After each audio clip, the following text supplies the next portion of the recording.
quick little jump in from future Elliot and Logan here. Just finished recording the podcast, and then we just found out that Kerrigan announced that Rain and Robin will not be with them at Blast, which we kind of alluded to a little bit, but basically they won't be with them at Blast. We have an unnamed stand-in right now that will be playing with them, supposedly. Well, actually, has to be playing with them. So we have an unnamed stand-in to work, yeah. Yeah, we have an unnamed stand-in right now. So anything that we say about FaZe, just remember that they have a stand-in, and no, it won't be JKS. No, that's true. It won't be JKS. He is signed to a team. It can't be him this time. So take out your tinfoil hats and start thinking of your conspiracy theory stand-ins. It's AZ. It's probably MSL. It's both of them. MSL as coach. It's MSL. Yeah, actually, there are two stand-ins. You know what? You never know. But either way, that's going to be later in the episode. So enjoy the rest of the episode and us talking about EG for like 27 minutes. Welcome to Overtime on Inferno, your weekly roundup of all the biggest stories in CSGO, quicker than the French Counter-Strike scene seems to have completely collapsed. If you could rate and review us at the end of the episode, it would really help us. I'm Logan. This is AZS. Let's get into it.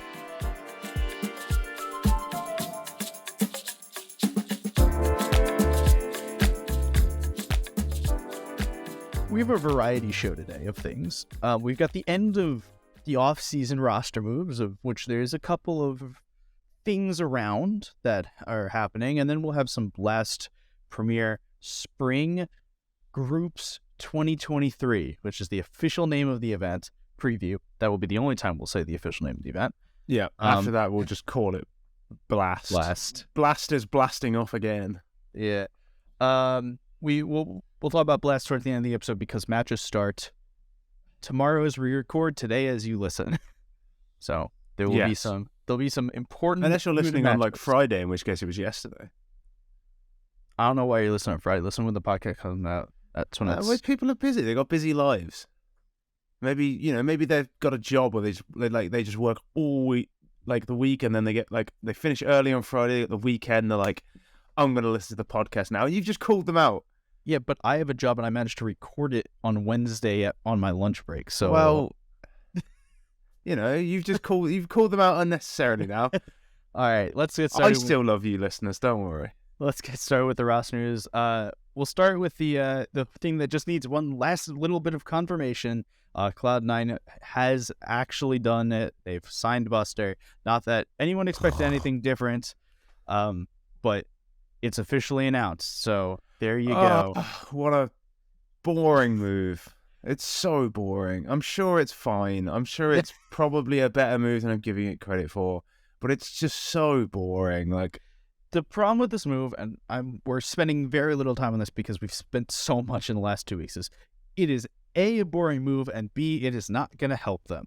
Because at the very least, it brings them up a very small amount, or at the very worst, it brings them down a small amount. There's no real change. It's like for like.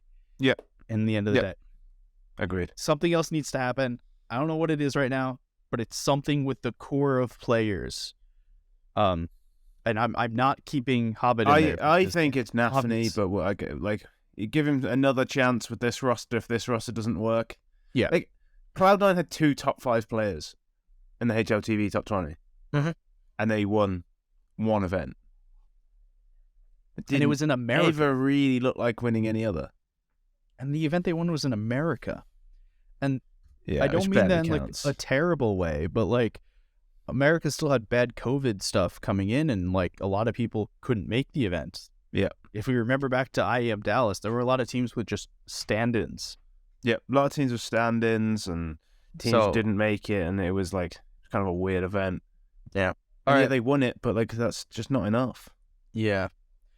All right, let's talk about Sumdai Young. So Navi have brought MPL up to the main roster. It seems to be on a permanent basis right now. Sumdai Young is officially gone. He and LMBT have both joined Monty, which is a Tier 2 European team that you may have heard of once or twice, but you'll probably be hearing a lot more from them because this roster's kind of cracked. I feel like it was better before. You think? Okay, so the roster previously was Waro2K, DemQQ, Boros, Krasnal, and Fessor. And they've traded Fessor out for Sundai Young, and they've traded out the coach, which was Krizen, for LMBT.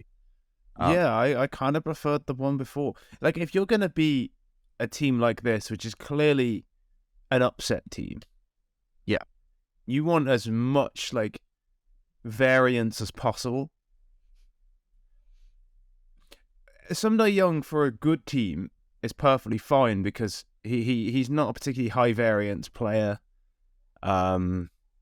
He's not a great player, Sundai Young, but he does what he does. You kind of just leave him be and expect a certain level of output. Whereas Fessor is a bit more Quicksilver. He's a bit more like he has highs and lows. And I just feel like if you're going to be a team that relies on upset potential, maybe sneaking your way into majors, you probably want that high ceiling, low floor. Probably makes more sense. But I think it's probably a case of a personalities thing. Sundai Young is probably a lot easier to work with and does bring, I hate the term, but he does bring experience to this team. I think that's my bigger bet. You and I have very differing opinions on the role of experience in a team, but on a team I think it's nonsense. On a team that's a tier 2 team, right? That is not, it's not competing for a championship anytime soon. It's not competing for a win at Cologne. It's not competing for a top 10 finish. They're happy to make it to the event, right? For one of those teams, having somebody like Sundai Young and to a degree LMBT who can kind of nurture these younger players, because we've seen very good things out of Waro2K. We've heard good things about DemQQ. Boros was on Endpoint for a little while and appeared to be not the worst player on that team, which shouldn't be saying a lot because they are a British organization, but we're helping players kind of rise a little bit. Having some more experienced players may help them a little bit. I think that's probably a good move. Do you know what would help them more than having more experienced players? More firepower. Having better players. I mean, that too. Which is always the answer. Yeah, but Sundai Young, I don't think is better than Fessor. Do you really think that they could afford better players though? Yeah, if you can afford Sundai Young, you can probably afford a better player. I don't think Sundai Young is going to be particularly cheap, given the teams he's played for. I don't know. I'd be willing to bet that he's kind of just I'll take whatever deal comes to it. Let me prove myself, and I'll get back to the rest of the sticks. What? And you think that a what team wants more Sundai unproven Young? Kid wouldn't take the same offer? But what team wants Sundai Young? Well, yeah. But there's probably a reason for that. Like, I know it's kind of harsh to have a go at Sundai Young for this Na'Vi stint, but he kind of wasn't very good. I know you can argue he doesn't need to be. I was going to say, but he kind of, yeah. And then I kind of realized that actually, no, you probably do need to be more than just. This is a change in foreign policy from us. We spent the last 6 months saying that Sundai Young just needed to literally be able to plug a mouse and keyboard into the computer. Fine. But also, he's not on Na'Vi now, is he? Yeah, no, now he has to actually, get kills. And you, Monty are taking that gamble. I think it's a reasonable... I think it's the same gamble that somebody's going to take with Cirque. Which is... Yeah, and I wouldn't do that either. I wouldn't sign Cirque either, so... But either way, someone's going to do it, so fuck it, it might as well be Monty. Yeah, fine. Let's go across the pond quickly to the Evil Geniuses. We talked about last week that they're probably going to have about 7 trillion players on their roster. Well, they're making a move to get rid of one. They got rid of Cirque a couple weeks ago, and it seems that they are going to do something which... I've braced myself for this, actually makes sense, which is they are promoting a member from one of their Blueprint rosters to the main team. Yeah. I'm still reeling from Ryan saying that this proves that the blueprint works. No, it this doesn't. does not. This does not prove that It proves that you can follow. It proves that evil geniuses can follow instructions. Like, if the whole idea of the blueprint is to promote players, it is actively not working because you could have just not paid Wiz for the last 6 months and then signed him. If the idea is to just promote from within, you could just wait, not sign these players 6 months ago, and just sign them. It only works if signing them to evil geniuses improves them, and then you promote from within, and they're good. If Wiz is bad, it doesn't suggest that the system works because you promoted, because that is a feedback loop. That doesn't make you can't say, oh yeah, this system is designed to like promote players. If you just then promote players regardless of apropos of nothing, you are just saying we created the system to promote players, we then promoted players, therefore the system works. Because you control whether or not you promote players. You don't control whether or not they're good. It only works if the players are actually good enough. I don't even know if it works if it's there good enough. I'd be happier to describe this as EG has signed the players in some way that says that they will improve to a degree in which they will be useful to EG within a certain amount of time. That the whole point of the blueprint rosters is the players need to improve. Because if they're not improving, they need to do one of two things. They either need to improve themselves or improve the other players, right? That's why Rush and Stan are still there, is because the hope with Russian, regardless of your thinking about experience and veteranship and all that shit, Stan is still a top 5 NA IGL, and that's just because there are no other NA IGLs. Okay? I actually think they signed Sheikh Zula as coach in the last week or so. By the way, genius move. I love it. He should be the IGL of that team. He should be the IGL of one of the... He shouldn't be a coach. He should be the IGL of one of those teams. Sheikh Zula has IGL'd like nearly all of the good American prospects in the last 3 years. And 90% of the bad ones. Yes. But like, he has made okay players look good. He has made bad players look okay. Sheikh Zula, surely if you're going to have Stan on this team, surely you would just have Sheikh Zula, because Sheikh Zula is a better in-game leader. I think part of the hope with having Sheikh as an assistant coach is that he will be able to create more IGLs with this blueprint group, and the fact that if he doesn't have to play and he doesn't have to directly IGL, he can teach people to IGL. I don't know if that's going to work or not, but I think that's the thought process here. I can get behind that.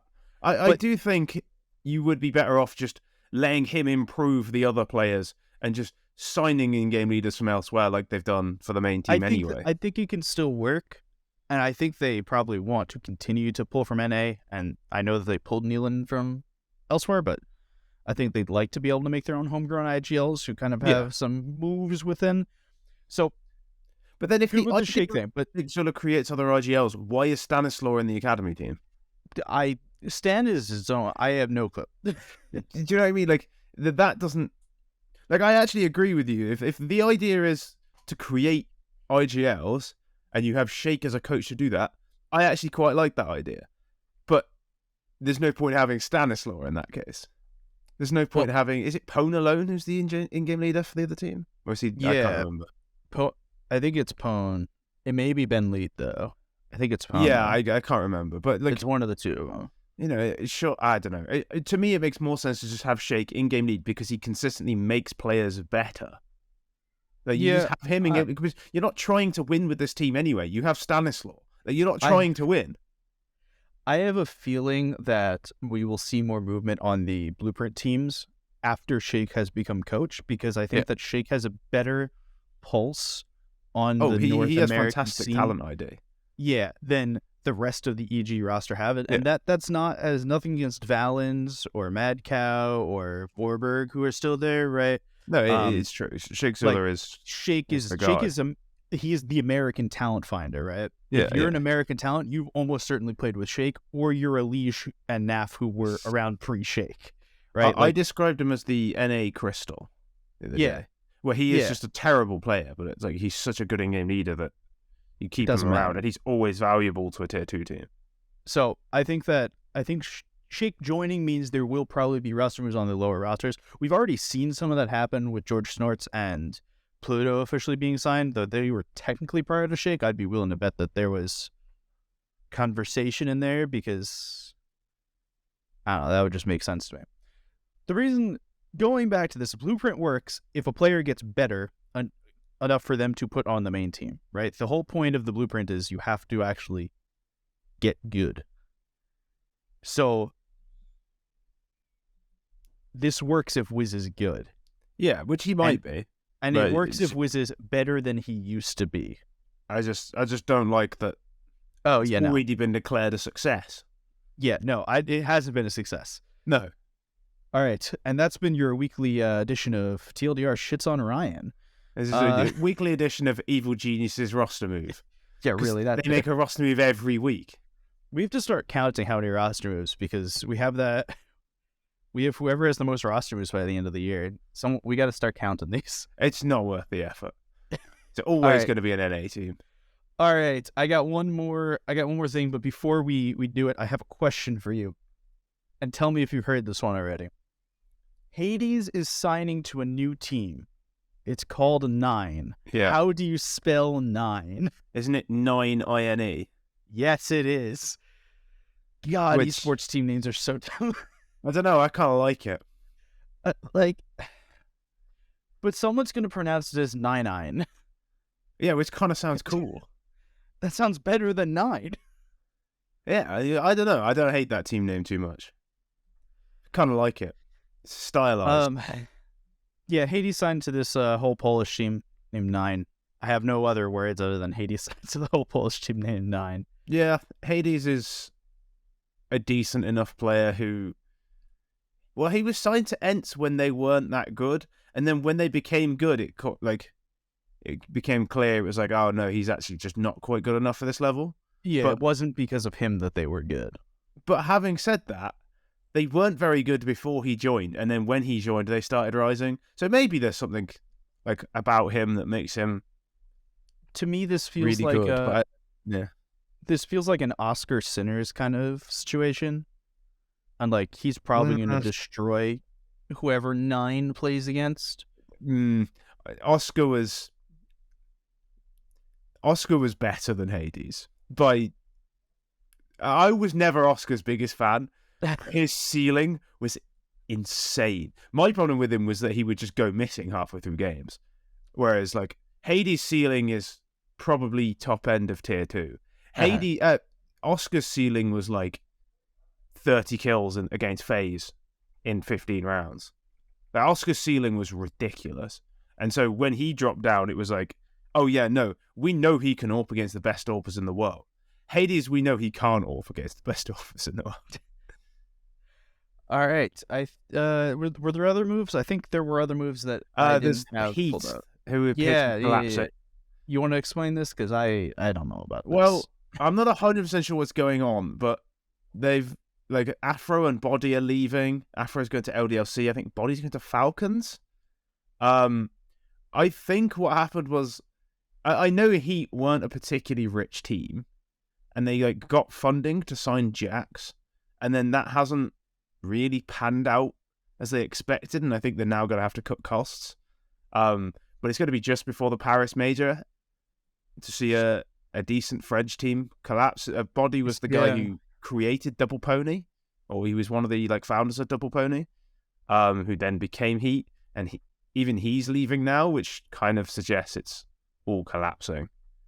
The winners out of this will probably be Falcons, but we joked about there being no French teams to attend the major in Paris, and I'd actually like to turn myself back on that because I forgot Vitality is still technically a French organization. they're a French organization. They're definitely a French organization, but they're not a French team. No, and they're not a French team, but they may be the only ones because your other choices were Falcons and Heat, and do I really think that with just one team against... Hang on. Are you forgetting that Shocks and Smiths are creating a new team? I'm with purposely. 3 young players, one of which is 25. I was gonna say, isn't the average age like 27 on that team? Yeah, pretty much it. Okay. Yes, I am purposely forgetting this team. Um, your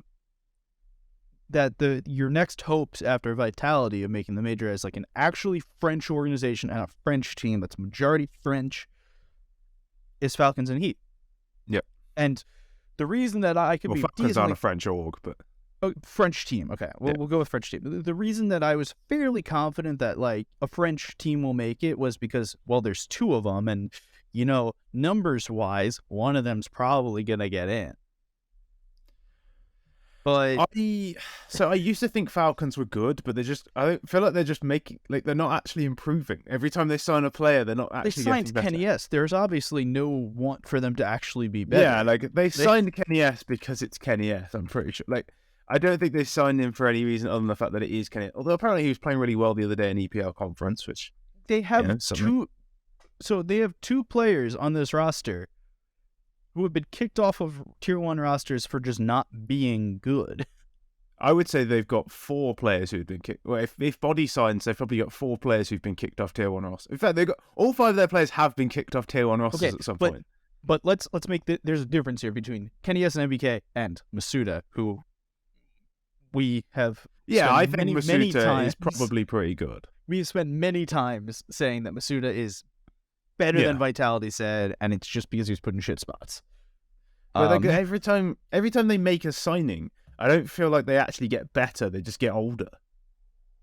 Falcons were quite exciting when they had like Kyojin, when they had Maka as well. Like I don't think Kenny S to Maka is an upgrade. No, and I'm not sure Kyojin to MBK is an upgrade. I'm not sure. I'm actually certain that it's a downgrade. I don't know if I'm certain it's a downgrade because I'm not actually convinced Kyojin's any good. But he's at least interesting. Like there's something there. Like mechanically he's fine. He just here's my bigger thing. Issues in terms at least he's a young player who has potential. Yeah, Kyojin's 23. Okay, let me rephrase the word young. He's not 28 years old. NBK 2-time major winner, very washed player from OG. Yeah, but then you can also argue MBK has won a major. Like he was at least good at some point, whereas Kyojin wasn't. Like you can go either way, but I don't think it's a notable upgrade. Hadji, I do think is very good. I do think Hadji's very good. I think this team had good bones, and then they just didn't drink their milk. Sure, why not? They had good bones, but they didn't drink their milk. That's the story of Falcons. There's a story of French Counter-Strike. Yeah. In fairness, there is nothing more French than having a tournament in your home country and completely imploding a few months before it. There is nothing more French than that. Yeah, there's nothing more French than an implosion. Surrendering. Yeah, which imploding kind of is surrendering. It's just surrendering in slow motion. All right. Let's get on to the last bit of this week. We've got Blast Premiere starting tomorrow as recording on Thursday the 19th as you hear. There's 12 teams here. Many of them have different rosters. Many of them don't. Yeah. Let's begin. So even one of the teams who doesn't, there's a rumor going around they might have a different roster. Yeah, so let's start from the top. Heroic will be attending. They have the roster that we expect, that you and I have predicted to do very good things this year. Yeah. That we expect to maybe not take. The best team in the world. We're predicting they might be good. Cool. Very bold. G2, who they're exciting. Even though they haven't made a change, they're really exciting. G2 because they are either 100 or 0, and there is no in between. They're really interesting to follow this year. Even without a change, they're just interesting to follow this year. I've no idea what to expect from them. Liquid, who somehow managed to make themselves the number 3 team in the world. And for probably the first time I can remember, haven't made a change over a roster season. To be fair, they did the Yikindar thing kind of halfway in the middle of last season, but yeah, fine. They want to give OC more time, it seems to be. Otherwise, they would have made the change for OC recently. I don't see an obvious upgrade for OC at the moment. Hey, he's Wiz. obviously the next on the chopping block. Maybe Wiz. Maybe. Maybe Wiz is really good. Liquid didn't make any moves. FaZe didn't make any moves. Navi technically made Yeah, because of NPL, but like nobody's watching Navi because of the roster move. They're watching because it's an excuse to simple and bit play. So I'm going to speed through the rest of these because Vitality also didn't make a move. There's a lot of teams that are very good. I think like basically every team that's in the top 20 just didn't make a move. They're just it's kind of been a very boring roster season. They're just kind of stuck for the most part. Even the teams that did make moves were like, oh yeah, Cloud9 is signing Buster. OG, same roster, big, a little bit weird. Yeah, nobody knows. I don't think Faven's playing. Well, it says Faven. I don't think he's playing. Yeah, I think it's gonna be, who the fuck is it? Sin. I think Sin's playing again. Right. Look, here's my take on Big. Just give up on Faven and just play Sin. Faven's really good, but it's been a while now, and so I don't know what. Nobody seems to know what his issue is.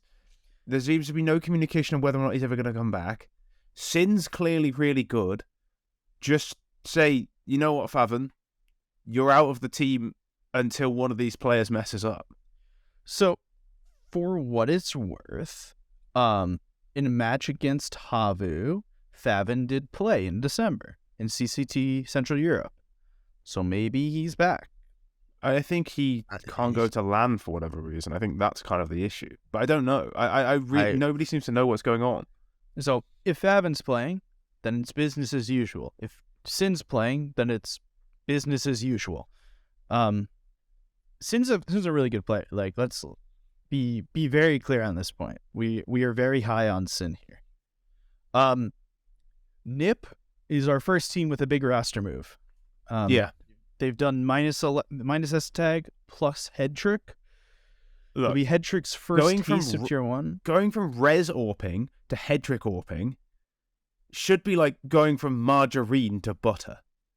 This should be like NIP should get a massive upgrade from this. Like, they have lost their worst player and one of the worst players in the top 20 to massively upgrade their AWPer and massively upgrade a rifler because now res is in S Attack's place. Yeah. This should be a huge move. This should be really good for NIP. Now, which is exactly why it's going to fail. Yep. Now, saying all of that, none of that will happen. Astralis, who have completed their roster with the most underwhelming signing known to humankind with Buzz. Yeah, the problem is you can't make big moves because, like, it doesn't matter how good the player is if BlameF's just going to bait them every round anyway, so... Yep. What difference does it make?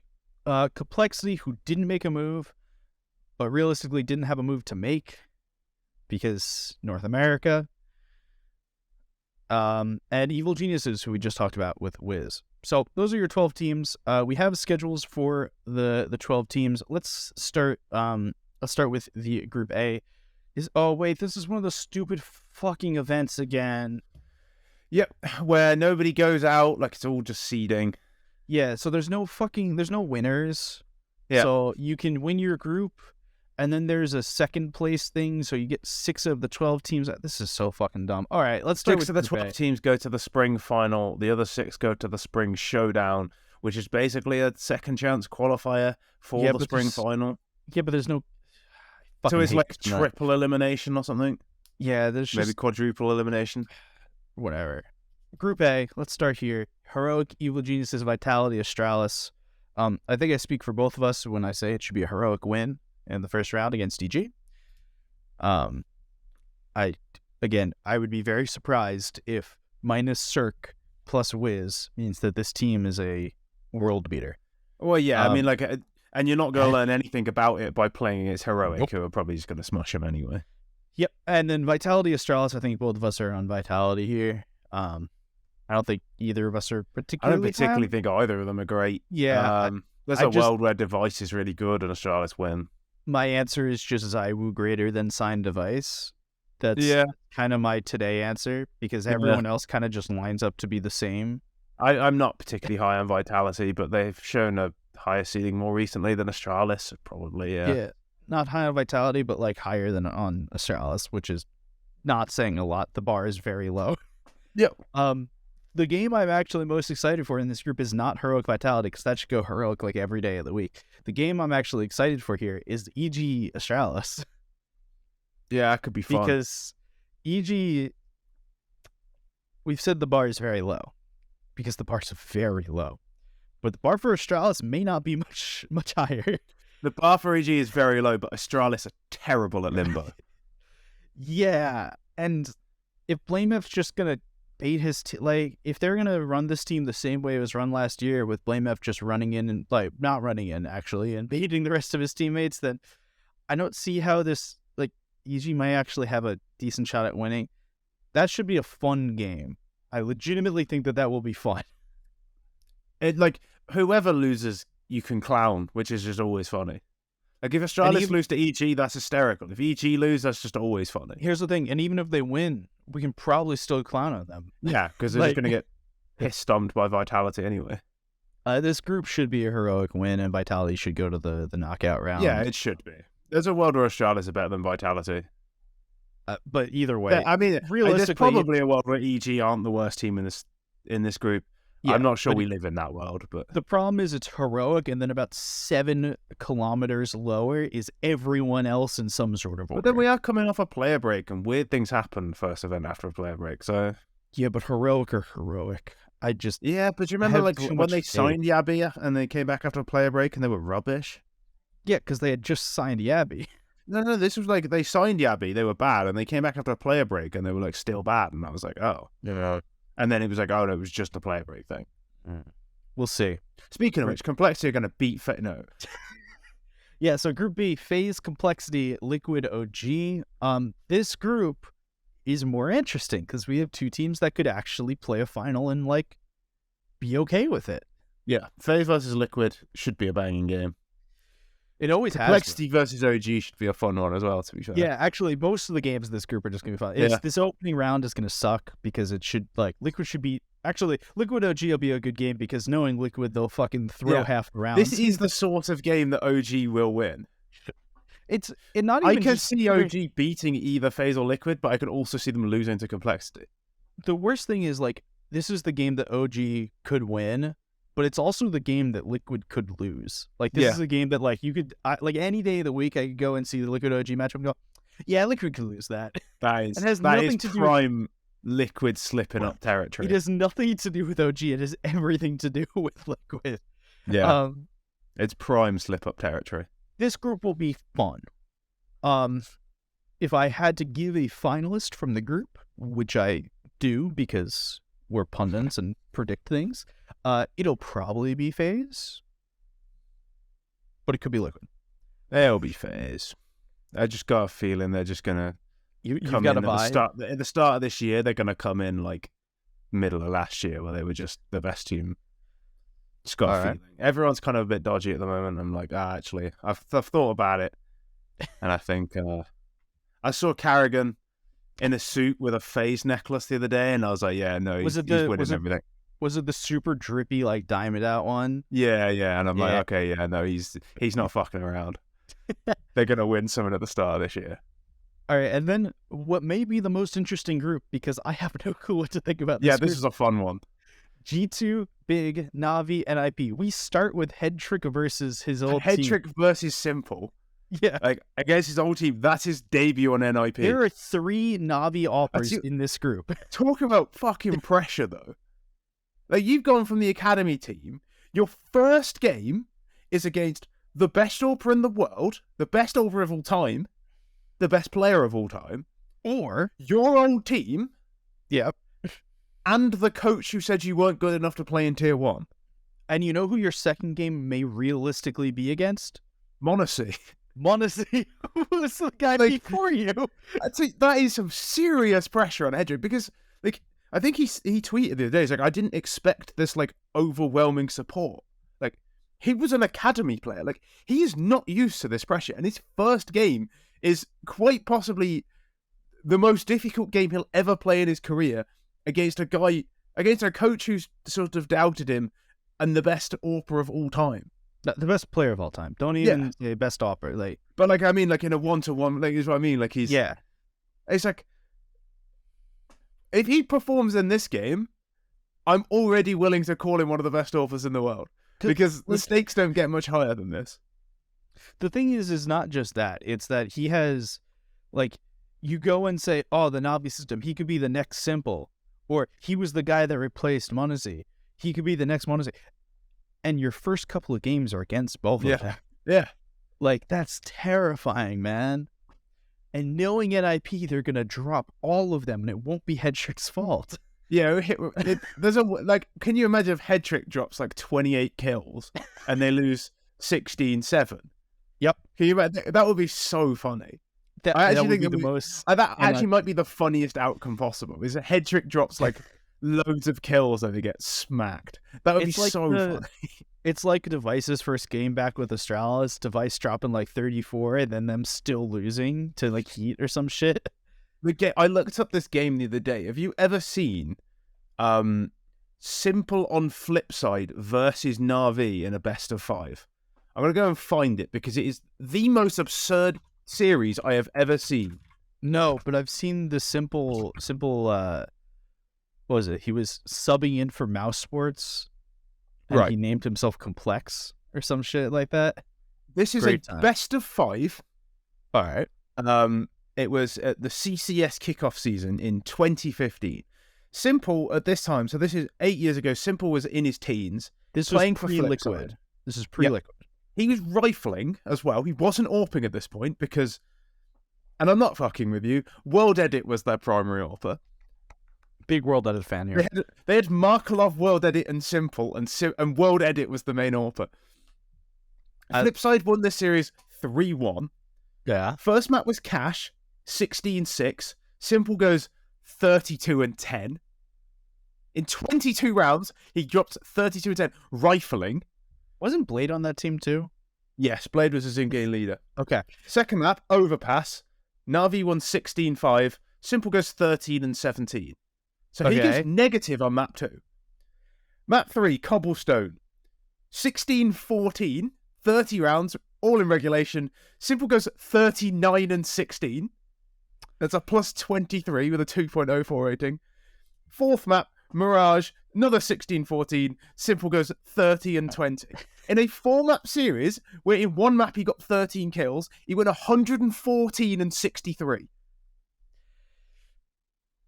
This was like Na'Vi in 2015.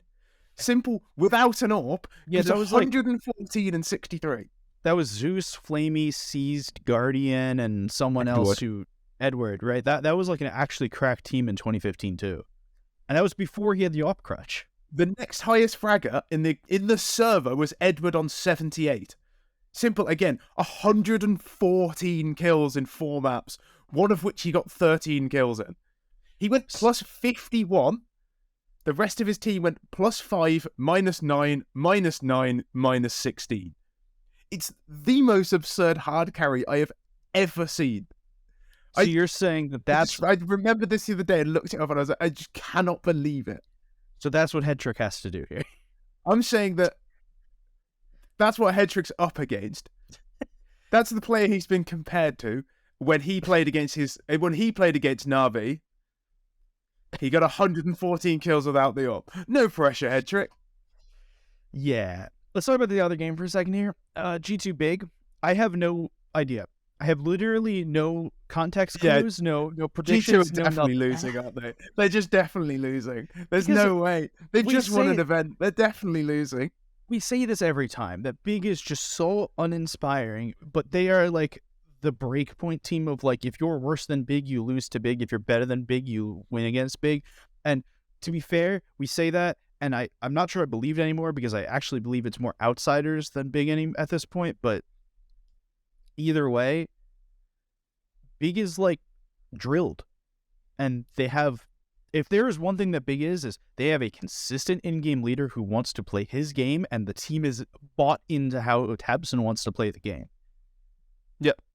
G2 is all over probably the how place. God B wants to play the game, realistically. But yes. I mean, Tabson was an IGL Tabson is the in-game leader, but Electronic's the in-game leader of Na'Vi. It's still however Blade wants to do it. Let me reverse it. Tabson was the IGL when what wasn't an IGL when Got B was the IGL. So I assume that Tabson got taught by Got B when they were playing together. And now Got B is back. And now Got B is it's definitely just Got B. It's the Got B. It's like how we talk about the Shanahan offense in American football, which is like the West. It's like, but anyone from that coaching tree runs that same kind of offense, runs the Shanahan offense. So if you're into football, Mikel Arteta and Pep Guardiola. It's like Mikel Arteta was his assistant manager, who then manages a different team in the Premier League, and they run the same offense. Yeah. And it's the coaching tree that you run the same offense for. So Beak will run the Gabi offense or whatever the fuck you want to call it.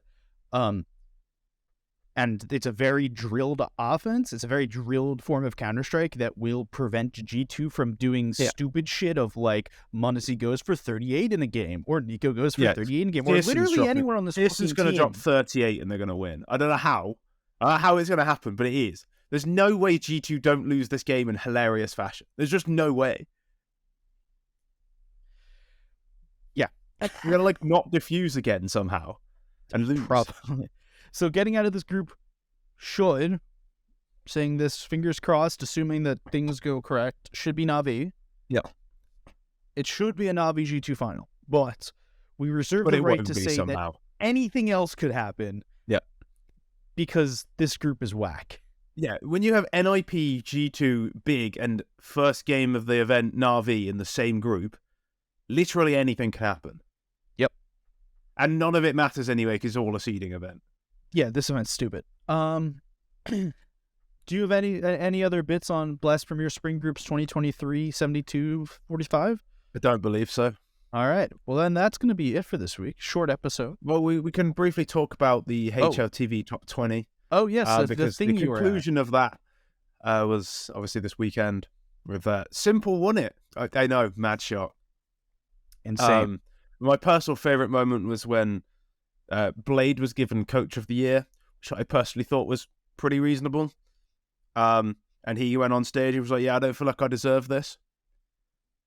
Which is just really funny to me. It's like, it's such a Blade thing to do, to be like, yeah, we weren't actually any good. Like, we should be doing a lot more. I feel like other coaches were better than me. Brilliant. Yeah, great time to use. What a platform to make that speech. You know what? That's fine. Well, didn't Brokey get upset about something like the week before or something? Brokey, I think he was taking the piss a little bit. Yeah. But it was because Rops's ace against G2 in the Katowice Grand Final was pipped for Player of the Year by Monesi's 1v4 against MIBR. Which, yeah, it's a bad choice. Yeah, I would have given it Rops. I'm not really sure. Like, Monesi's is a bit flashier. But Rops is 15-14 in the grand final of a tournament. Yeah.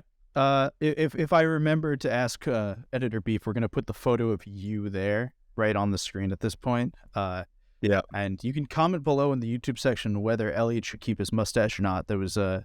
Yeah, it's been a bit of a debate. There's been heated debate in the TLDR Discord about the stash situation. Yeah. It's just difficult. I mean, the friend I went with was like, oh, no, I really like the moustache. I'm like, I'm not convinced. And like, no, you should keep it. I'm like, I feel like you're pranking me.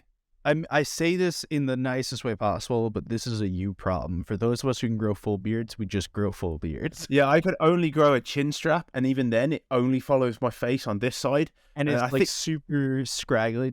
Yeah, but it also goes under my chin here. I think because I lost a lot of weight when I was 18, so I think my beard was used to growing further out, and then I lost weight, and then my hair never adjusted, so I can only grow a chin strap, or yeah. All right, but I hate shaving every day, so I don't have that problem. It becomes difficult anyway. All right, that's gonna be it for the week. We'll see you all again next week. We'll have, I would say winners, but results from Blast. And we'll get started talking about Kato, which is in a week and a half? 2 weeks, something like that? Yes, it's not long. It's Week like and a real half. close, and Kato actually matters. So I think talk I'm about flying that. to Poland for it for Oh. the playoffs. So. nice. We will we'll get to it at that point then. Make sure to follow us on Twitter at RetailDR, at Logan Ramhub, and at AZEsk. We'll see you all next week. Bye.